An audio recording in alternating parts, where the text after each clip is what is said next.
네,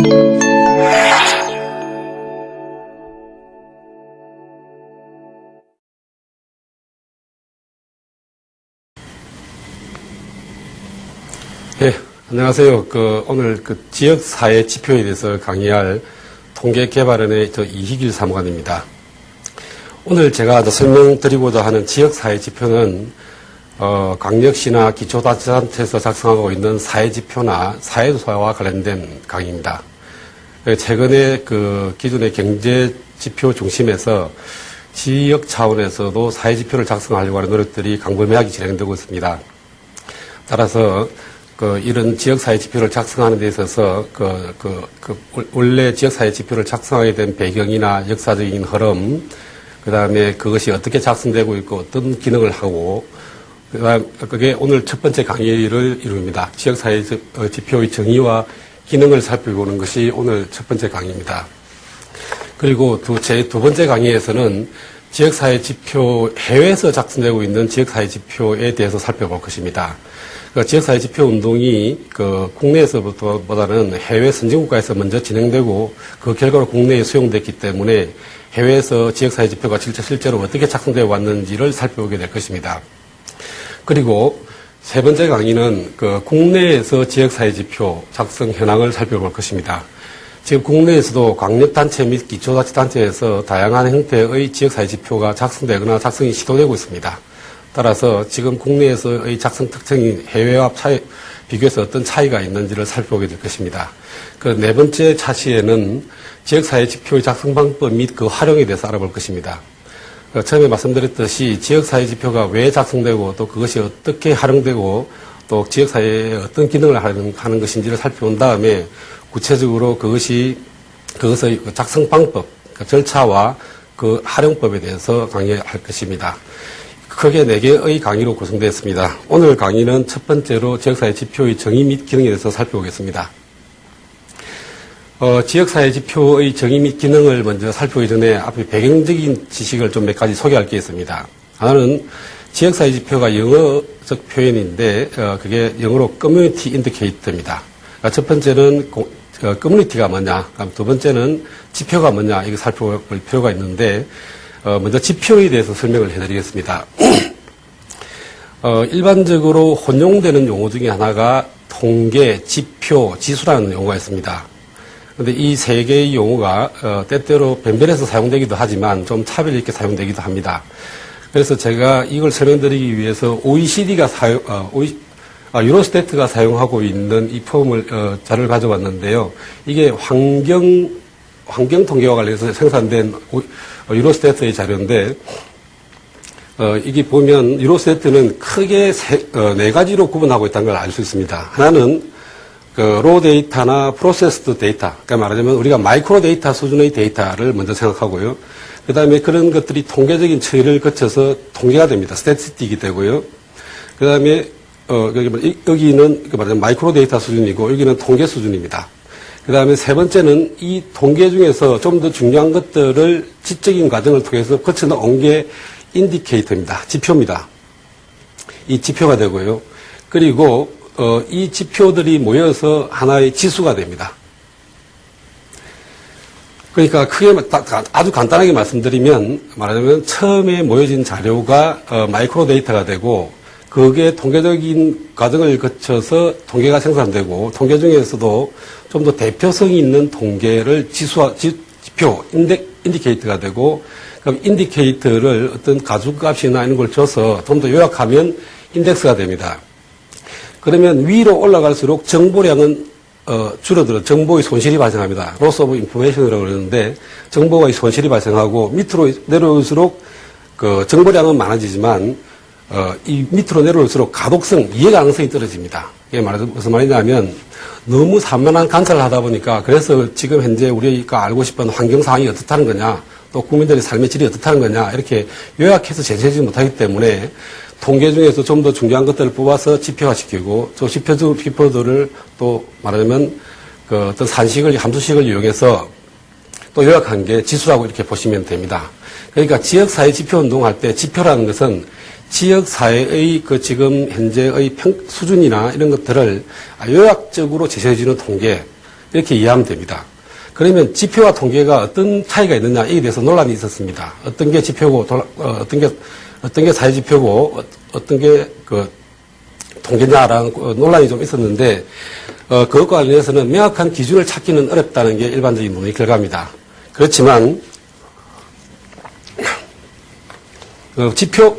통계보다는 지표가 좀 더 요약적 기능이 강하고 대표성이 좀 더 강한, 그래서 지금 알고자 하는 그 현상에 대해서 좀 간결하게 제시해 주는 걸로 이해하시면 됩니다.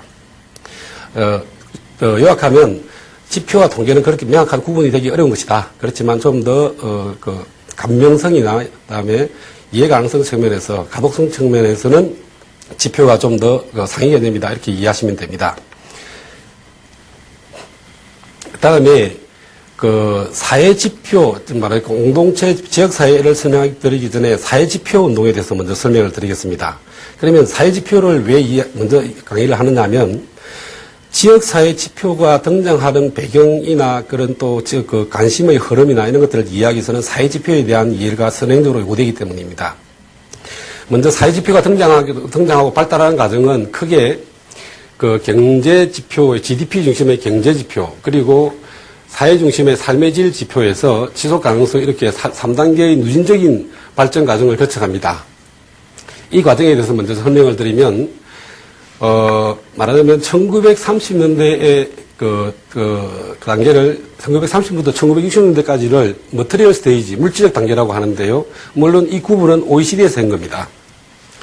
그러면 이 당시에 역사적 상황이 어땠냐면, 대공황이 왔습니다. 서구국가에서 대공황이 왔고, 그러다 보니까 이 당시에 중요한 관심은 뭐냐면, 부의 파이를 키우는 것, GDP를 키우는 거였습니다. 파이를 키우게 되면, 그 당시에 중요한 시대 정신은 파이를 키우게 되면 국민들의 후생, 웰페어가 개선될 것이다 라고 가정했습니다.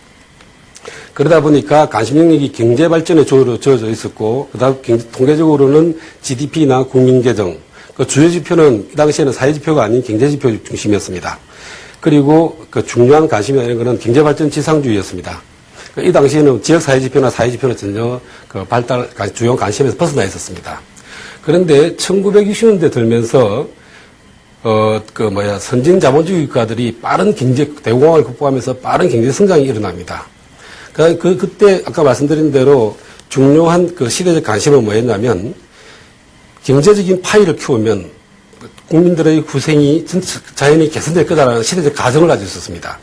그런데 놀랍게도 말하자면 GDP가 빠르게 성장하는 시기에, 선진 자본주의가 빠르게 성장하는 시기에도 계속적으로 사회 문제에 직면했습니다. 그 사회 문제의 대표적인 예는 여전히 빈곤 문제가 계속 존재하게 되고, 그 다음에 또 대도시화에 따른 문제, 그다음에 범죄 문제, 환경 문제 같은, 말하자면 기존에 직면하지 않았던 새로운 문제에 직면하면서, 이게 경제적 파이를 키우는 것만으로 우리의 국민 후생을 개선할 수 없다. 그렇다면 기존의 GDP로 측정해왔던 국민들의 삶의 질을 뭔가 이 GDP만으로 측정할 수가 없다. 그러면 삶의 다양한 영역에 대해서 우리가 관심을 가져야 된다고 그러면서 신사회운동, 말하자면 사회운동 차원에서는 신사회운동이 일어납니다. 그 신사회운동의 학술적 대응은 사회지표 운동을 합니다. 소셜 인디케이터 무브먼트가 일어나고요. 그게 1970년대입니다. 미국을 중심으로 해서 일어나는데, 그러면서 관심 영역의 변화를 보입니다. 기존의 경제발전 중심에서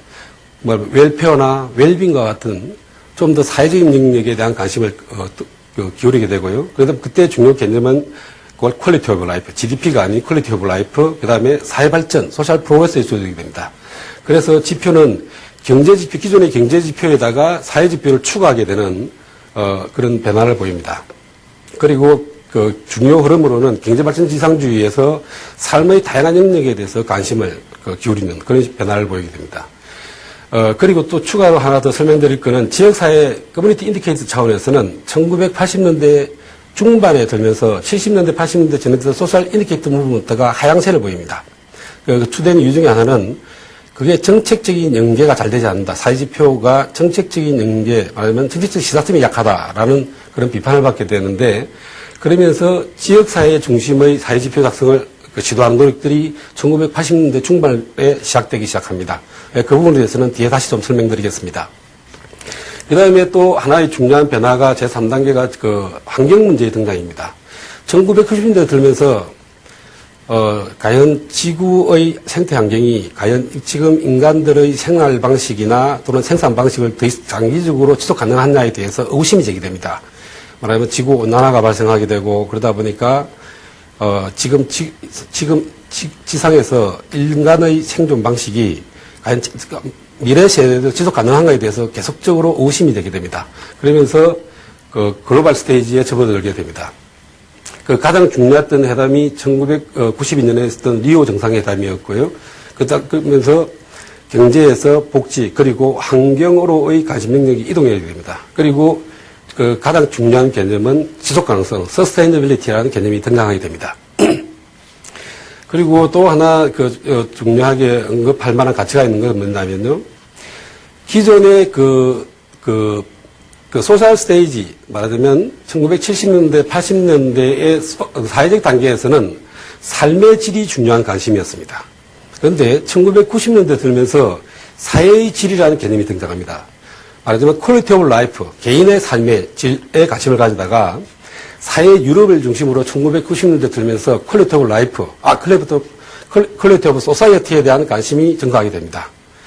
그게 왜 그러냐면 자본주의 자체가 양극화의 문제를 겪다 보니까 사회적 격차가 강화되고 그러다 보니까 사회 전체의 신뢰나 그런 것들이 약화되면서 공동체가 약화되는 문제가 발견되다 보니까 그런 사회의 질에 대한 관심이 증가하게 됩니다. 그리고 또 지역사회 지표 차원에서 보게 되면 1990년대 들면 아주 지역사회 지표 운동이 하나의 운동 차원으로 급속히 확산됩니다. 그러면 제가 GDP 경제지표의 문제점에 대해서 간단히 언급했는데요. 원래 대공황에 대응해서 만들어진 게 GDP인데 이 쿠즈네츠가 만들었습니다. 쿠즈네츠가 만들 때 GDP는 원래 사실은 삶의 질이나 후생지수로 사용하려고 만든 게 아닙니다. 그렇지만 그게 아주 간결을 하고 명료하게 그 나라의 경제 수준을 설명해 주기 때문에 말하자면 프락시 대리지표로서 삶의 질 지표로 사용되어 왔습니다. 근데 GDP가 그러면 어떤 한계를 갖게 되느냐. 사회지표 운동이 일어나면서 GDP에 대한 비판이 일어나는데 그 비판에 대해서 간단히 살펴보면 이렇습니다. 말하자면 GDP는 그게 얼마나 만들어졌는지는 이야기하지만 그것이 어떻게 분배되고 있는지에 대해서는 알려주지 않습니다. 말하자면 그 총량을 보여주긴 하는데 그것이 전체적으로 국민들인데 어떻게 배분되고 있는지에 대해서 그 결과를 말해주지 않는다는 겁니다. 그다음 두 번째는 GDP는 화폐로 계산된 것만 계산합니다. 그러다 보니까 청소, 요리, 육아 등의 비임금 노동, 말하자면 비용을 지출하지 않는 노동에 대해서는 계산에 포함되지 않는다는 겁니다. 그러다 보니까 경제학자들 사이에 우스갯소리로 우리나라 GDP를 키우는 좋은 방법 중에 하나는 옆집 아줌마와 우리 집 아줌마, 부인과 교차 근무를 시켜서 임금을 지불하게 되면 GDP를 급속히 키울 수 있다는 농담이 있습니다. 그거는 그 GDP의 한계를 하나 보여주는 좋은 사례라고 할 수 있습니다. 그 다음에 세 번째는 뭐냐면, 양적인 성장은 보여주지만 그 성장이 얼마나 질적인지, 말하자면 쿼티테이티브하게는 보여주지만 퀄리테이티브하게 보여주지 못한다는 겁니다. 그러다 보니까 삶의 질, 퀄리티라는 개념이 나온 거죠. 이게 무슨 말이냐면, 예를 들어서 태안에 기름 유출 사고가 났습니다. 그래서 온 국민들이 달라들어서 자원봉사를 해서 정부가 엄청난 행정력을 동원해서 기름을 제거 작업을 했습니다. 그러면 실제로 국민 후생은 증가했느냐? 실제로는 기존의 자원의 상태를 재복원하는 거였습니다. 말하자면 굉장히 많은 인력과 자원이 투입됐음에도 불구하고 그래서 GDP는 성장했으나 실제로 태안의 자연환경은 원상복구를 하지 못하는 실질적인 삶의 질이 개선되지 않는 그런 상태입니다. 그리고 또 하나 예를 들 수 있다면 예를 들어서 이혼율과 관련된 겁니다. 이혼을 많이 하게 되면 이혼 전담 변호사가 돈을 많이 벌게 됩니다. 그렇지만 그게 실제로 국민들의 가족이 행복해졌느냐에 대해서는 우리는 여전히 의구심을 가질 수 있습니다. 그런 면에서 GDP는 뭔가 양적인 것을 보여주지만 질적인 것을 표현하는 데는 한계가 있다라고 말씀드릴 수 있습니다. 그다음에 네 번째로는 뭐냐면 우리가 인간이 생산 활동을 하게 되면 거기에는 다양한 인적 자본, 말하자면 인력이 필요하게 되고 훈련된 인력이 필요하게 되고 그다음 사회 자본, 신뢰나 그런 말하자면 보이지 않는 그런 자본들이 필요합니다. 그런데 그런 것들을 표현하지도 못할 뿐만 아니라 그 성장의 결과물인 자원의 고갈을 간과한다. 예를 들어서 우리가 포스코에서 철을 재련하게 되면 저희가 호주에서 그 철강석을 가져와서면 지구 전체로 보면 그 철강석 자원이 고갈된 겁니다. 그럼에도 불구하고 GDP는 성장하고 있고 말하자면 그 고갈된 것에 대해서 마이너스 손실분에 대해서는 우리는 고려하고 있지 않다는 것을 않다는 그런 한계를 가지고 있습니다. 이런 GDP에 대한 비판은 다양하게 진행되었습니다. 그리고 우리가 또 GDP의 한계를 보여주는 또 중요한 예를 들을 수 있는 게 스트링 파라독스입니다. 이건 1970년대 미국 경제학자가 스트링이라는 경제학자가 발견한 사실인데요. 기존의 경제지표는 일정 수준까지 행복을 예측하지만 그 이후에는 별로 예측하지 못한다는 겁니다. 이게 그 X축이 GDP입니다. 그리고 이게 SW, 서브젝트 웰빙의 약자입니다. 인덱스 서브젝트 웰빙 지수입니다. 이 지수인데 이게 일정 수준까지 증가할 때는 이 주기까지 증가할 때는 말하자면 선행적인 관계를 보입니다. 그런데 그 이후에는 이 GDP의 증가에 따라서 서브젝트 웰빙이 별로 증가하지 않는다. 말하자면 이게 이제 경제학에서 말하자면 당연히 파이가 커지게 되면 1인당 국민소득이 증가하게 되면 말하자면 주관적으로 더 인간들이 행복해 할 거라는 가정 자체가 그렇게 경제학이 가정했던 가정이 맞지 않더라는 걸 보여주는 대표적인 예시입니다. 한국은 여기에 있는데요. 말하자면 해기선의 밑에 있습니다. 이거는 다른 말로 하면 우리가 GDP의 성취에 비해서 서브젝트 웰빙이 그렇게 높지 않은 사회입니다. 이런 것만 보더라도 말하자면 경제지표만으로 우리 삶을 다 포착할 수 없다는 것을 잘 보여줄 수 있다고 할 수 있습니다.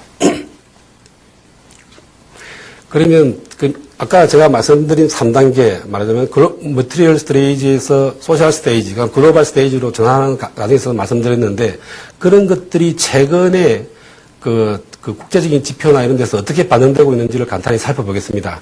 이걸 살펴보는 이유는 이 지표에 대한 흐름들이 지역사회 지표에도 반영되고 있기 때문입니다. 이게 EU의 복지 개념과 목표 차원, 이게 이제 독일 준마에서 만든 그 유럽의 사회지표 체계입니다. 이걸 영어로 되어 있어서 좀 죄송하긴 한데, 보면 그 웰페어 컨셉으로 가장 핵심적인 차원을 세 가지로 놓고 있습니다. 하나는 퀄리티 오브 라이프, 삶의 질, 그다음 두 번째는 소셜 코이전, 사회 통합이라는 뜻입니다. 사회 통합 혹은 사회 융합 이렇게 표현하는 건데요. 그러니까 이게 말하자면 퀄리티 오브 소사이어티, 사회의 질을 보여주는 대표적인 개념입니다. 그리고 서스테이너빌리티 개념이 들어와 있습니다. 삶의 질, 그다음에 소셜 코이전, 그다음에 서스테이너빌리티 이렇게 이 두 개는 그 소셜 퀄리티, 말하자면 퀄리티 오브 소사이어티의 지칭하는 개념이고 이건 개인의 삶의 질을 지칭하는 개념입니다. 이게 크게 좀 더 세부적인 그들이 그래서 삶의 질에서 성취하고자 하는 골 디멘전, 목표 차원을 보면 객관적인 생활 조건의 개선, 그 다음에 주관적인 아까 말씀드린 SWB, 서브젝트 웰빙에 대한 개선, 그리고 차별 감소, 그 다음에 사회적 연계의 강화, 그 다음에 인적 자본의 강화 혹은 보존, 그리고 자연 자본의 강화 및 보존 이렇게 되어 있습니다. 그런데 이 각각의 이 컨셉은 이 디멘전과 복수의 관계를 가지고 있습니다. 이렇게 설정되어 있죠. 그러니까 이걸 제가 보여드려서 말씀드리고 싶은 내용은 뭐냐면, 말하자면 유럽의 사회지표로 봤을 때 이미 개인의 삶의 질뿐만 아니라, 그 다음에 사회적인 차원, 그 다음에 아까 말씀드린 환경의 지속 가능성까지가 이미 다 국제사회지표에는 반영되어 있다는 겁니다.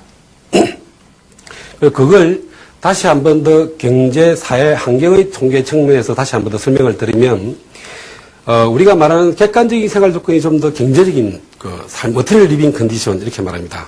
오브젝티브 리빙 컨디션 말하는데 그렇게 표현하는데 삶의 질에서 좀 더 객관적인 우리의 물질적인 생활 조건을 지칭합니다. 그 다음에 주관적인 삶의 질의 정의가 뭐냐면 객관적인 생활 조건과 그것에 대해서 주민들이 인지하고 어떻게 평가하느냐로 보통 정의하는데 그러니까 주관적인으로 얼마나 만족해 하는지 그것까지를 포함한다는 뜻입니다.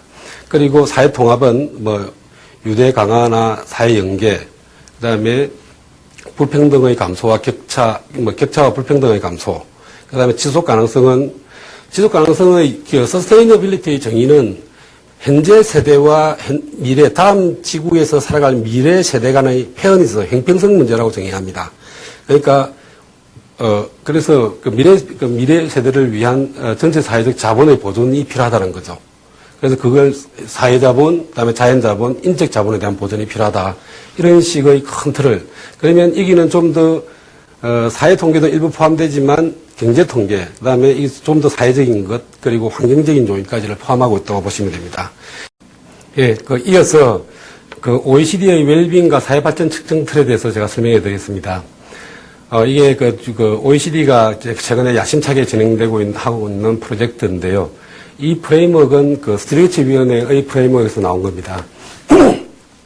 이 프레임워크가 최근에 국제적으로 웰빙, 그다음 사회발전, 삶의 질 측정 관련해서 가장 최신의 프레임워크로 보시면 됩니다. 이 프레임워크는 크게 두 가지로 분포했습니다. 하나는 웰빙의 수준을 측정하는 게 하나 있고요. 그 다음에 지속 가능성을 측정하는 게 있습니다. 이렇게 크게 두 가지로 되어 있고, 그 다음에 웰빙은 두 개로 또 나눠집니다. 하나는 뭐냐면 물질적인 상황 조건, material living condition이라고 그럽니다. 그 다음에 삶의 질이라고 측정입니다. 그리고 다시 설명을 드리겠습니다. 이 두 개의 큰 틀로 되어 있는데, 이 틀은 첫째는 웰빙의 틀은 투데이, 오늘을 살고 있는 사람들의 삶의 웰빙을 측정하는 거라고 그럽니다. 그거는 두 개로 측정하는데, 물질적인 생활 조건과 그 다음에 삶의 질로 측정하겠다. 좀 더 경제적인 조건과 소셜한 걸로 나눠 보겠다는 겁니다. 그러니까 경제지표와 사회지표, 그 다음에 환경지표 이렇게 반영됐다고 보시면 됩니다. 물질적인 생활 조건은 그다음에 인컴과 웰스, 소득과 부, 그 다음에 일자리와 소득, 그 다음에 주거, 하우징이라고 하는 겁니다. 그 다음에 여기서 하나 더 추가로 부가적으로 설명드릴 거는 GDP와 물질적 생활 조건과의 관계인데요.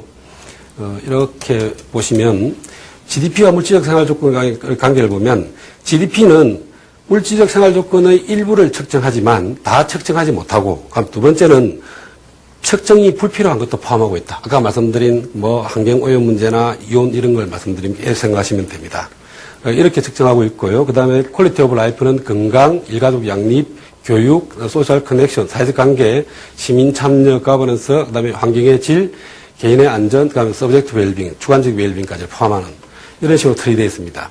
그리고 지속 가능성은 자연자본, 경제자본, 인적자본, 사회자본 이렇게 나눠서 이런 식의 틀이 아까 전에 조금 전에 말씀드린 유럽의 사회지표 체계나 그다음에 OECD의 웰빙 측정 틀이 크게 다르지 않다는 것을 알 수 있습니다.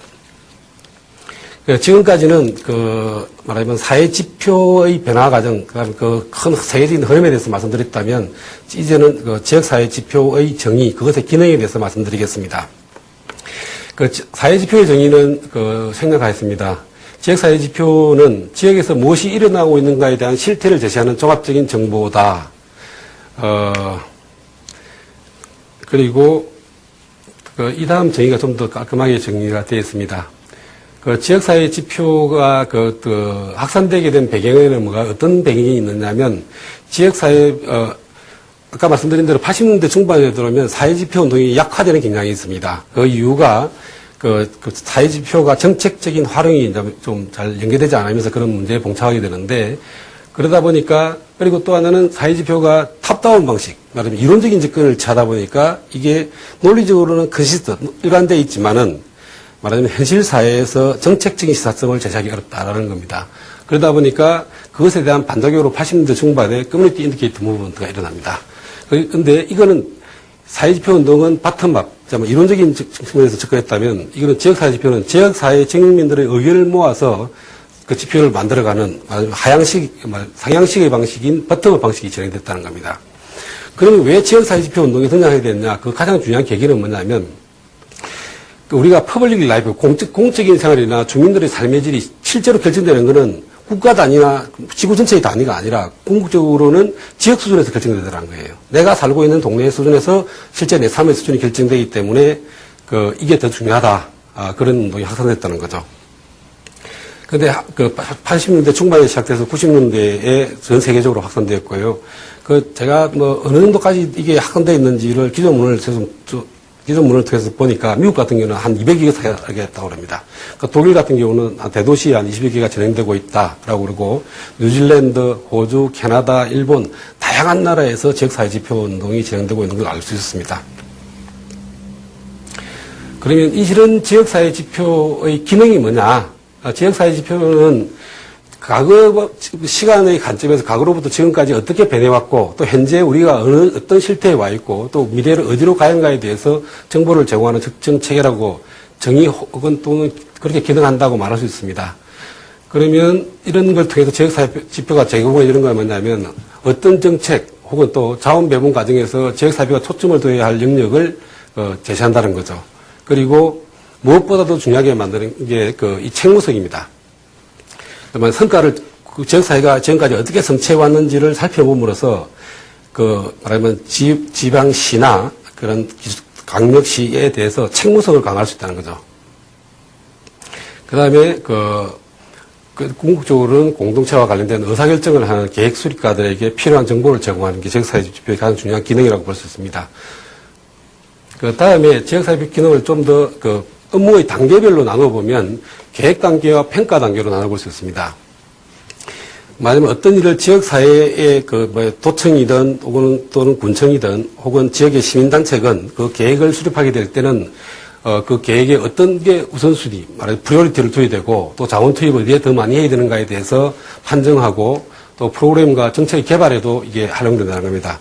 이게 여기서 지표가 생기면 이 지표가 말하자면 전략 수립이나 이런 것들에도 다 지식 지표에도 영향을 미치고 그렇게 활용된다는 거죠. 그리고 평가 단계에서는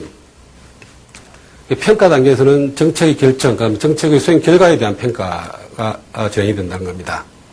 그래서 지역사회 지표는 효과적인 사회 변화의 하나의 메커니즘으로 작동할 수 있다라고 지역사회 지표 운동을 하는 사람들은 주장하고 있습니다. 이상으로 지역사회 지표의 정의 및 기능에 대해서 강의를 마치겠습니다.